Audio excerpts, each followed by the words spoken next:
I was just doing warm-up exercises on my Instagram, like, like you as you saw, man. Exactly. I was like, la la la la la. So warming up the vocals for the interview.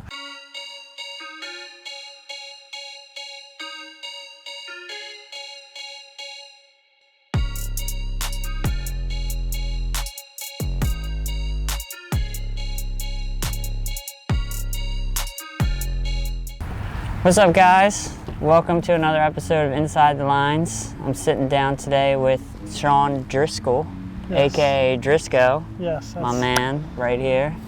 So the first task we always have on each episode is we got to pick out a page that we're gonna color, and I leave those honors to you. Okay. So let me throw back this one because this is from the last filming we did. That was a fun little. Yeah, that was a fun one. That was a fun one. So we'll jump in, minding the wind here, and you tell me which one kind of strikes your eye. That's pretty cool. I like that. I'm not feeling that one. Okay. Let's try. I'm gonna say the first one. You like that first one? Yeah. Which one was that? This one right here. That one right there. So juggling some donuts. It looks like. I love it. That's me. Always eating. Right. So cool. So just tell me a little bit about yourself, man. So just go into a quick intro, if you will. So I make. I'm a musician. Make music regarding like mental health awareness, and I talk a lot about my actual life. I try and be as transparent as possible. Mm-hmm. I know a lot of musicians are. A lot of people in general just put up a facade. Yeah. And like I try and be as honest and transparent as possible. I grew up in Baltimore, from Baltimore, and live in White Marsh right now. Okay, cool. I work my day job. I work as a mental health peer support specialist. Oh, cool. So I work with adults who have bipolar, schizophrenia, things of that nature. Which is some heavy stuff. Yeah, definitely. To deal with. I work on an ACT team by day, and then by night, I'm a musician. So yeah, man. So how long have you been doing the music stuff, brother? So music, I've been doing music for 8 years, like seriously. I'm 23 now. I got diagnosed with bipolar disorder when I was 15 years old, and that's when I started getting into writing. Yeah. Music was like my outlet. Yeah, so you are working on some new music right now? Yeah, so I have a project coming out called Sometimes I Think a Lot. No official date yet, but we're working on getting it out soon. I have a single out called Gotta Believe. I don't know why I colored him orange, but... Man, it's free flowing, dude. That's what you do, man. Any color you want. How can, if people are trying to find you on the socials, you could tell the peeps how they could find you out there. Yeah. You can find me on Instagram at Driscoe. That's Driscoe. You can also Google me. I have a knowledge panel on Google and everything. You can find me on Twitter at official Driscoe. And music profiles are Driscoe, Facebook Driscoe. Pretty easy to find. Cool. So yeah, so like, when it comes to the new album and everything, like, what are your like release plans for that? Like, where are you gonna have that out at? It'll be out everywhere: Spotify, Apple Music, Tidal, YouTube, and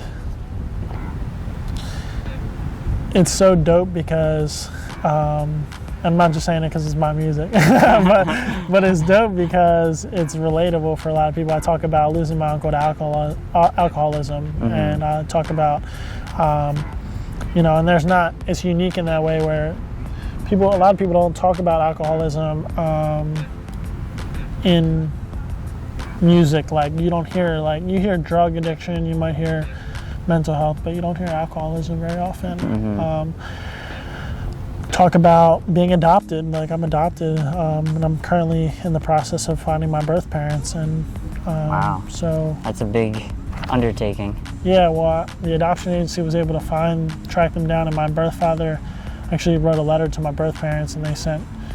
So basically, I wrote a letter to my birth parents. Mm-hmm. My birth father was able to respond and sent a video of him like saying he thinks about me and stuff. So I got that recently. Like, I sent a letter a few months ago and got that recently. So that's amazing. Pretty cool. But I have a song about that, like writing a letter in a song, like to them. Let's see. I have a song about anxiety. I have a song about dealing with like suicidal thoughts and like things of that nature.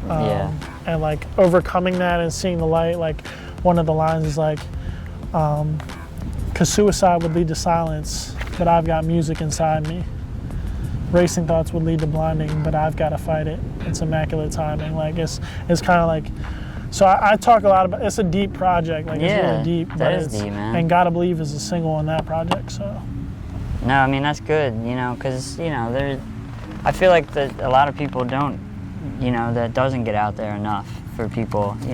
People need to realize that, like, especially for suicide stuff. I mean, that there are avenues, and it's not really the answer for solving anything, honestly. Like, but it's tough to overcome when you feel like you're by yourself in a lot of aspects and things like that. But no, it's pretty remarkable that you're able to track down your birth parents and all that stuff. Yeah, and how the media talks about suicide is important because how it gets out there. How it gets out there, you have to be careful with the message that you're delivering. So you can't just, if you're trying to prevent people from committing suicide or whatever, like that, you have to be very careful with the words that you choose, and that's why like the way that I'm constructed, immaculate timing was very important with just sending a positive message and not necessarily trying to prevent, well, I just want to use my music to like help others get through their tough times. Yeah. And so I'm trying to let people know that they're not alone, and that's important. And how I say it is important. So I don't want to just say it in a way that, because there's music that encourages people. I was gonna say, there is. Like, that's not cool at all. No. And there's the way the media portrays it. I mean, I don't know if you're familiar with that 13 Reasons Why show. Oh, yeah. Which is like... I don't know too much about the show, but I've heard, like... It's not great for, like, suicide prevention things. Like, it sort of glamorizes the suicide act in the show and everything. So I've watched it and was not, like, a big fan of the way they portrayed the suicide stuff in it. I thought that was kind of... That's interesting. Yeah. But that's sort of the stuff that always kind of irks me. And I think that's what we do sometimes with media, with like, because there has been a lot of media that has, like, for one reason or another, sort of glamorized suicide in a lot of ways, which is unfortunate because it should be talked about but not glamorized. And that's the last thing. Exactly. Like, that's the problem. Like, people are really struggling, and then they see something that glamorizes suicide, and they're like, "Oh, well, that's an easy way out." That's, and it's unfortunate. And I think like there's a lot of issues with people feeling isolated nowadays too. I think with more social media, like it creates an avenue for interaction, but it's not really a way people even interact anymore. So it's like a lot of people just kind of like seclude themselves from the world and are just into that universe too much, and it's not great for your mental health overall. You just definitely, that's why it's so important to have those outlets, talk to people. If if you don't have a close friend to talk to, or even if you do, it's okay, making people understand that it's okay to see a counselor, it's okay to see a psychiatrist, all that is needed. There's nothing wrong with that. I mean, I've known a lot of people over the years whose families or whatever kind of think of that as something bad, like seeing a therapist is something you don't talk about or you just don't do because it's that means you're not doing something right, you know? And it's unfortunate that in today's world, people still have that sort of stipulation or stigma, so to speak, with it. But, no, I mean, I was fortunate enough that, like, my mother, she's a psychotherapist, so it was always very open conversation about, you know, issues or talking or things like that. But I feel like a lot of people don't get that, you know? Yeah. Which sucks, because it shouldn't be anything that you feel like you can't talk about, you know? Yeah. So this is obviously like a good, you know, platform to kind of put yourself out there and things like that. If you want, like a new thing I'm telling people, if you want to take a second to just like, you know, you got your camera there, if you want to like say anything to people, because you know people who follow you are going to be watching and everything like that, because it'll be put out there for everybody. If there's anything you want to say to people that have been like supporting you or to fans or anything like that, I mean, it's a good chance to do it, man. Okay. What's up, everybody? I just wanted to thank you guys so much for even tuning in and like checking this out. Like, I really sincerely appreciate it.